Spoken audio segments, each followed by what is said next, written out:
आपल्या सगळ्यांना माझा नमस्कार. माहिती आमची निवड तुमची या मालिकेमध्ये आपल्या सगळ्यांचे स्वागत आहे.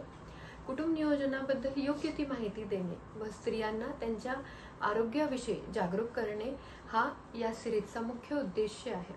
एमॉक्सचे अध्यक्ष डॉक्टर किरण कुर्तकोती सर, सचिव डॉक्टर विपिन पंडित सर, एमॉक्स पीईसीचे अध्यक्ष डॉक्टर रेवती राणे व एमटीपी फॅमिली वेलफेअर कमिटीचे अध्यक्ष मी डॉक्टर रचना जाजू यांच्या संकल्पनेतून ही वेबिनार सिरीज सुरू करण्यात आलेली आहे.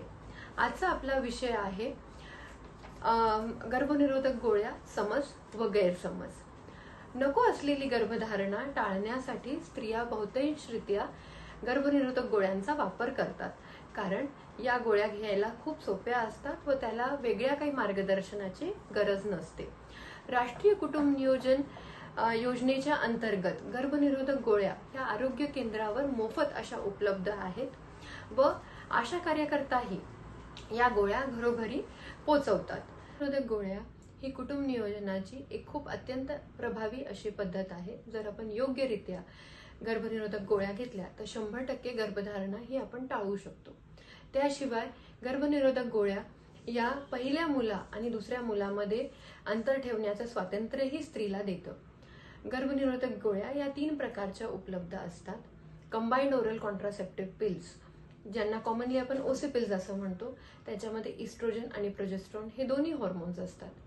प्रोजेस्ट्रॉन ओनली पिल, ज्याच्यामध्ये फक्त प्रोजेस्ट्रॉन असतं. स्तनपान करणाऱ्या महिलांना या गर्भनिरोधक गोळ्या दिल्या जातात व एमर्जन्सी कॉन्ट्रासेप्टिव्ह पिल अशा या 3 पद्धती आहेत. आधीच्या काळात गर्भनिरोधक गोळ्यांमध्ये म्हणजे फर्स्ट जनरेशन आणि सेकंड जनरेशन मध्ये इस्ट्रोजनचं कंटेंट हे जास्त होतं व त्याचे काही दुष्परिणाम होते. पण आताच्या ज्या गर्भनिरोधक गोळ्या आहेत, 3rd जनरेशन, 4th जनरेशन आणि 5th जनरेशन, ह्याच्यामध्ये इस्ट्रोजन ह्याचं प्रमाण कमी असल्यामुळे ह्याचे खूप फायदे आहेत. गर्भनिरोधक गोळ्यांचे फायदे आहेत. कुटुंब नियोजनासाठी गर्भनिरोधक गोळ्या हे आपल्याला मदत करतात किंवा ज्या स्त्रियांना मासिक पाळी अनियमित आहे त्यांची पाळी नियमित करण्यासाठीही गर्भनिरोधक गोळ्या फायदेशीर आहेत. ज्या स्त्रियांना अतिरक्तस्राव होतो त्यांनाही गर्भनिरोधक गोळ्यांनी फायदा होतो व काही कॅन्सर आहेत जसं की ओव्हेरियन कॅन्सर, त्या कॅन्सरच्या प्रतिबंधनासाठीही गर्भनिरोधक गोळ्या ह्या फायदेशीर असतात. महिलांच्या शरीरामध्ये इस्ट्रोजन आणि प्रोजेस्ट्रॉन हे 2 हॉर्मोन्स असतात.